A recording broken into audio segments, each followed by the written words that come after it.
വണ്ടികളുടെ ഡ്രോബാക്ക് എന്ന് പറയാനായിട്ട് ഒരു 1.2 കപ്പ എൻജിൻ 1998 സാൻഡ്രോ വന്നപ്പോൾ തൊട്ടുള്ള എൻജിനാണ്. 1.2 നാച്ചുറലി ആസ്പിറേറ്റഡ് 4 സിലിണ്ടർ എൻജിൻ.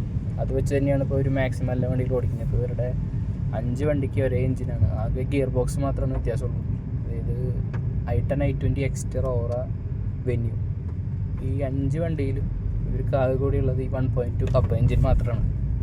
അങ്ങനെ വരുമ്പോൾ ബോഡി വെയ്റ്റ് റേഷ്യോ വെച്ചിട്ട്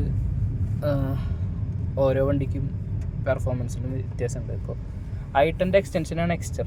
അങ്ങനെ വരുമ്പോൾ തന്നെ എക്സ്റ്റർ കുറച്ച് സ്ലഗ്ഗിഷാണ് i10 വെച്ച് നോക്കുമ്പോൾ.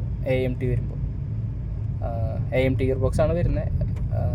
ഇനി നമ്മുടെ എക്സ്റ്ററിൽ വരുമ്പോൾ നമുക്ക് പാഡൽ ഷിഫ്റ്റേഴ്സ് കിട്ടും. അത് ഭയങ്കര ഒരു അഡ്വാൻറ്റേജ് ആണ്. ഇവിടെ നമ്മൾ മാനുവൽ അഡ്ജസ്റ്റ് ചെയ്യാണ്ട് മുകളിൽ ഇവിടെ തന്നെ നമുക്ക് ഓപ്ഷൻ വരുന്നുണ്ട്, അങ്ങനെ ചെയ്യാൻ പറ്റും.